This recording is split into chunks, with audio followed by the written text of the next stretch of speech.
Assalamualaikum nih bang. Nih gua bang Ricky yang DM lu di Instagram.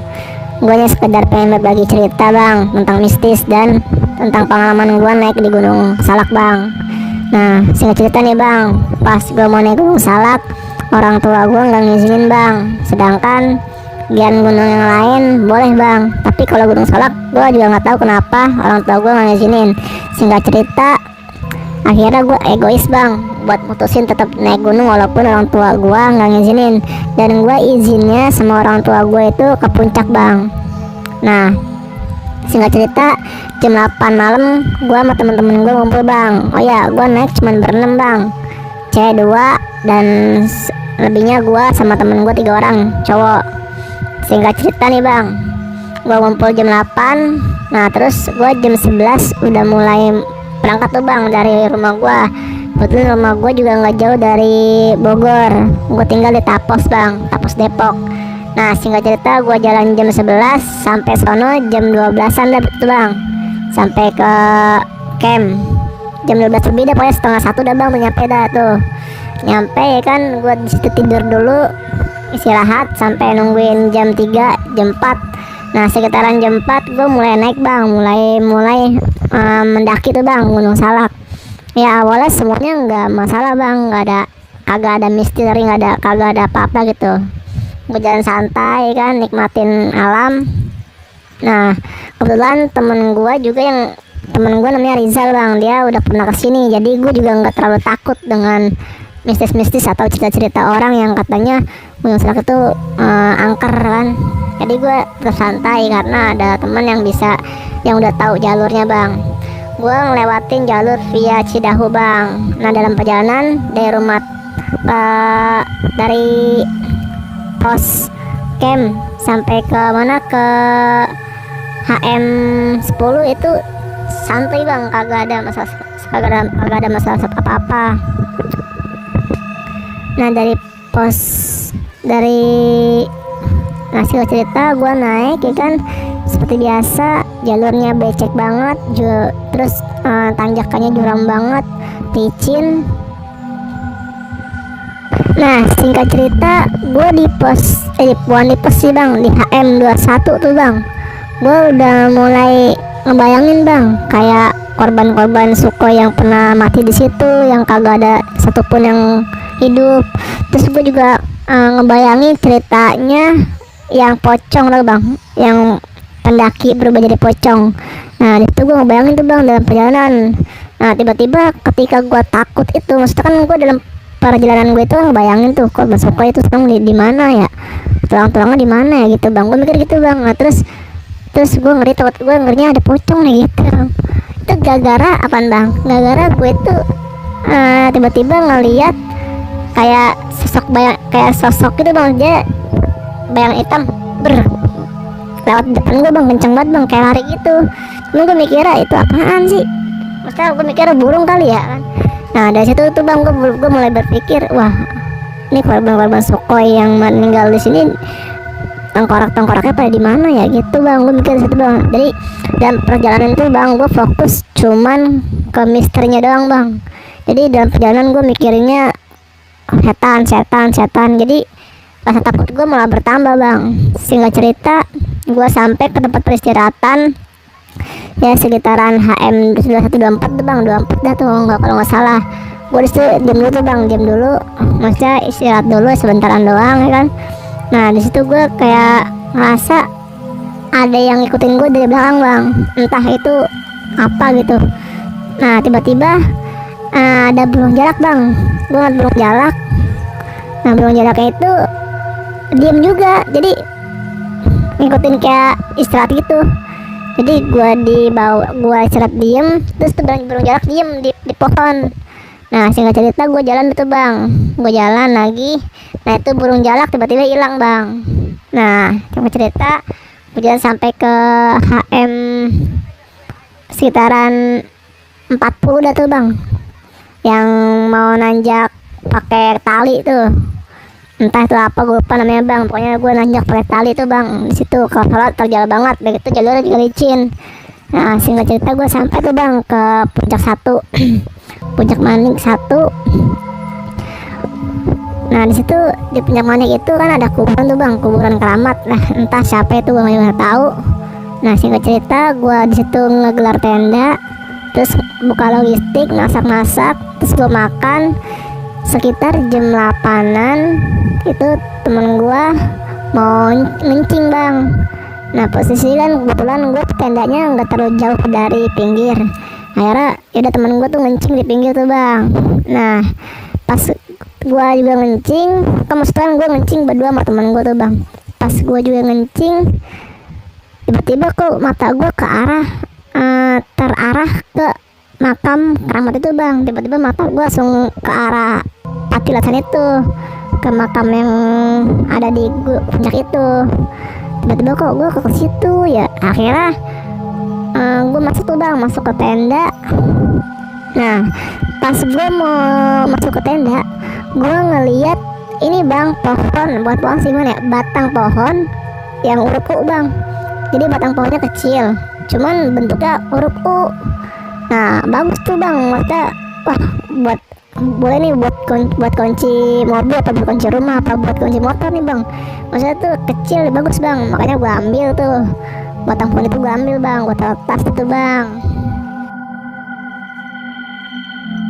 Dah tuh bang, singkat cerita itu kunci, itu batang pohon yang berhuruf itu gue taruh tas bang. Semuanya berjalan dengan lancar bang, dan sampai gue lupa kalau gue itu bawa batang pohon itu. Gue taruh tas. Oke. Sekitaran jam 8 gue udah mulai packing tuh bang. Nah sekitaran jam 9 selesai dulu packing, semua udah selesai. Akhirnya gue sama temen-temen gue jam setengah 10-an mulai turun tuh bang, turun dari puncak Manik ke bawah ke camp lagi. Nah singkat cerita, gue udah turun. Nah tiba-tiba pas di camp badan gue berat bang, tiba-tiba pundak gue berat, terus mata gue tuh kayak sayur-sayur gitu bang, kayak ngantuk, cuman nggak pengen tidur bang. Nah temen gue ngomong, lu kayak lemas banget sih bre, kenapa sih tuh mata lu juga kayaknya ngantuk banget. Nggak tahu bre, gue juga tiba-tiba badan gue berat bre, padahal gue dari atas ke bawah nggak bawa carrier kan, carrier gue yang bawa. Nah disitu bang gue bingung tuh bang, kenapa ya kok tiba-tiba badan gue berat ya. Nah singkat cerita nih bang, gue pulang nih bang, ceritanya ke Tapos lagi bang.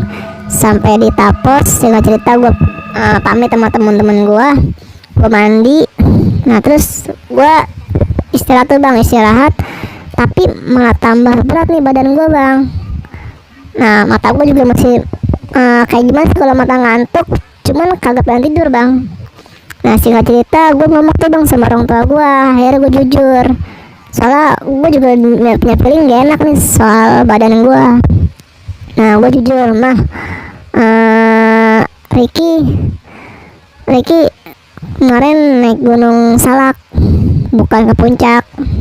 Nah gue kesel tuh bang, gara-garanya gue bohong, sedangkan gue izin sama dia tuh ke puncak bukan ke Gunung Salak. Singkat cerita gue jujur ke mak gue, nah ini badan Ricky tiba-tiba berat, terus mata juga kayaknya ngantuk mulu, cuman nggak bisa tidur. Nah singkat cerita emak gue ngomong, kan udah mama bilang jangan ke Gunung Salak. Nah seketika gue mikir, emang apa sih Gunung Salak, kan Gunung Salak juga banyak yang naik, banyak kok yang naik tadi pas aku naik, banyak yang naik mah. Nah singkat cerita mau gue kesel tuh sama gue karena gue ngelawan.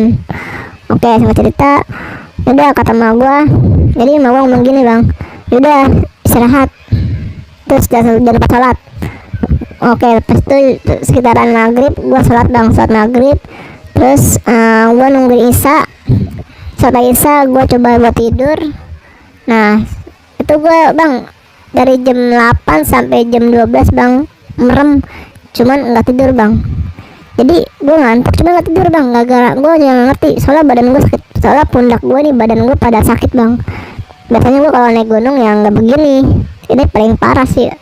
Gue juga bingung, padahal ketinggiannya nggak terlalu tinggi bang. Nah terus singkat cerita keesokan harinya bang, tiba-tiba datang bang guru gue, namanya Ustadz Aminullah. datang ke rumah gua kaget bang, dan gua nggak ngerti tiba-tiba kenapa guru gua datang. Nah tuh udah pas guru gua datang, gua nanya dong bang ke guru gua, Ustad kok datang Ustad, emang ada apa ya Ustad? Pagi-pagi begini sekitaran jam 8 tuh bang, dia datang ke rumah gua. Nah ternyata mak gua bang yang ngasih tahu ke guru gua kalau gua habis dari Gunung Salak. Nah terus guru gua nanya, kamu habis dari Gunung Salak Rik? Sekejap gue jawab, iya Ustad, kemarin Ustad, hari Sabtu berangkat. Oh, terus apa yang kamu rasain? Iya Ustad, badan aneh, pegel-pegel, terus berat, terus mata saja Ustad, sampai sekarang tuh masih ngantuk banget mata, cuman nggak pengen tidur Ustad. Nah singkat cerita, gue udah tanya begini bang, coba kamu pikir ada hal yang pernah kamu lakuin di sono? Apa kamu ngapain di sono? Gue mikir kagak ada Ustad, palingan cuman ngebohongin orang tua doang. Soalnya izinnya aneh ke puncak bukan ke Gunung Salak, karena emang orang tua aneh nggak ngizinin, sedangkan aneh pengen banget ikut ke Gunung Salak. Nah singkat cerita, coba ingat-ingat lagi ya, ada gak sesuatu yang pernah bikin ente itu begini? Apa mungkin ente bawa sesuatu, apa bawa apa gitu? Aneh mikir tuh bang. Nah gue mikir tuh bang, gue bawa apaan ya? Oh iya bang, nah itu gue juga inget tuh bang, ketika pas guru gue ngomong begitu, gue inget gue bawa pohon kecil. Cuma gue mikir, masa sih cuma gara-gara pohon kecil, cuma gara-gara batang kecil doang gue sampai begini kan ya. Nah akhirnya gue ngomong tuh ke bang, ke guru gue, oh iya Ustad, tadi pas malam-malam sekitaran jam 8 pas aneh buang air kecil di puncak Manik, aneh ketemu batang pohon Ustad, batangnya bagus, berlogo U, maksudnya huruf U. Nah aneh suka Ustad, dan aneh bawa pulang, aneh taruh tas, tapi aneh juga lupa, maksudnya kagak mikirin itu batang saking banyak packingan aneh. Nah singkat cerita guru gua minta barangnya, minta itu batang pohonnya. Nah kebetulan guru gua ternyata bang bisa gimana ya, bisa berinteraksi sama makhluk lain bang. Maksudnya pas gua ngasih itu batang, tiba-tiba badan gua sakit banget, pegel banget, kayak gimana sih kalau misalkan kita kayak jalan jauh gitu bang. Nah tiba-tiba badan gua tambah sakit ya. Nah guru gua megang tuh batang, tiba-tiba merem, terus kayak ngomong sama orang gitu, cuman nggak tahu sama siapa, kayak ngomong sama makhluk lain gitu bang. Terus dia baca doa bla bla bla bla bla. Nah ternyata pas gue nanya, Ustad kenapa Ustad kok megang itu batang sampai begitu? Nah kata guru gue, ini pesan kamu Rik, kamu udah bawa ini batang ke rumah, jadi ada makhluk nih yang lagi ikutin kamu, perempuan nih dia lagi ada di pundak kamu, lagi naik di pundak kamu, makanya kamu pundaknya berat kan. Nah dari situ tuh bang gue mikir, masa sih cuma gara-gara batang doang sampai begini ya. Sumpah tuh Gunung Salak benar-benar misterinya benar-benar parah tuh bang. Nah singkat cerita, akhirnya guru gue tuh bang kayak berantem gitu bang sama setannya bang, kayak berantem gitu, kayak ngadu-ngadu ilmu gitu bang. Gue juga ngerti tuh bang, tiba-tiba guru gue kayak ngadu lah, kayak baca doa, terus kayak berinteraksi gitu. Nah setelah guru gue udah berinteraksi gitu, tiba-tiba guru gue ngomong kayak gini, keluar gitu bang, keluar, nih batang udah di tangan saya nih, batang udah di tangan saya, kamu mau apa gitu bang. Gue sadar bang, gue nggak kesurupan, gue cuma ngerasain sakit doang, gue sadar. Nah terus guru gue langsung keluar rumah gue. Nah itu batang langsung dibakar bang sama guru gue, dibakar. Nah dibakar, nah itu abu batangnya bang, abu batangnya diambil terus ditaruh ke pundak gua bang. Nah abis itu diputar pundak gua, dia ngomong lagi, nih udah nih abu batangnya udah saya taruh. Maksudnya mungkin abu batangnya udah ditaruh ke pundak gua kali bang gitu. Akhirnya singkat cerita guru gua ngomong gini baru ke gua. Nah baru tuh bang guru gua ngomong gini bang, Ricky, kamu itu sakit itu bukan karena kamu pegel, tapi ada makhluk nih wanita yang ikut ke kamu, yang ikut ke pundak kamu sampai pulang ini, sampai ke rumah kamu. Wanita ini ada di Gunung Salak. Nah mungkin wanita ini yang punya nih barang. Jadi barang batang pohon yang rubuh ini punya dia, kamu ambil. Seharusnya kamu tuh nggak boleh mengambil sesuatu yang bukan punya kamu, walaupun hanya sebatang pohon itu kalau boleh, apalagi di sana kan alam. Kan kamu juga tahu misteri-misteri di sana kayak gimana. Nah ini Ustadz udah ngembali ini barangnya ke yang punya. Adil satu udah ngomong panjang sama itu makhluk. Nah sekarang kamu udah mendingan belum? Nah kata gua udah sih Ustadz, cuman masih sedikit pegal. Nah yaudah sekarang kamu ikut Ustadz. Gue dibawa tuh bang ke tukang pijit, gue dibawa tukang pijit, gue dipijitin. Ya alhamdulillah tuh bang, badan gue udah mulai enteng. Cuman yang gue bingung, kenapa barang sekecil itu aja gue bisa sampai kayak gini. Nah ternyata itu bang, ternyata gue badan gue berat, pundak gue berat tuh gara-gara ada yang naik bang di pundak gue, ngikutin gue sampai ke rumah. Dan itu gara-gara barang yang gue bawa dari Gunung Salak bang. Jadi pengalaman gue di situ bang, misterinya di situ bang. Jadi buat para pendaki nih ya, mau gunung apapun, mau gunung Ciremai, apa gunung gede, apa gunung apapun gitu, ini pelajaran sih sebenarnya bang. Kita kalau ada di gunung bang, mau nemu apapun, mau itu uang, mau itu logam, mau itu apapun, jangan pernah dibawa pulang bang, soalnya kita nggak tahu itu milik siapa. Nah sekarang gue aja yang mau batang kecil bang, terus berurut doang gue bawa aja sampai segini bang.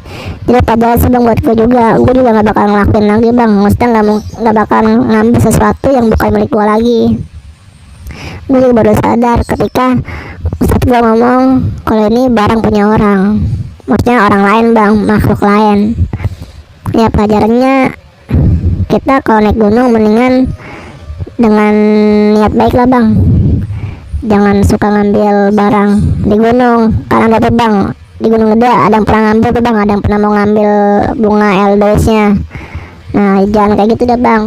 Soalnya gue juga ngerasain bang, rasain lah gimana rasanya ketika pundak sakit banget bang. Ternyata ada cewek yang ngikutin gua di belakang. Jadi kata guru gua ada makhluk lain nih, cewek yang naik ke pundak gua. Ya udah bang, cerita gua cuma segitu doang sih bang. Itu buat pelajaran dong sih bang. Semoga aja bisa bang kemas bang cerita ini bang, dan bisa buat pelajaran buat pendaki-pendaki lain di kelak nanti bang.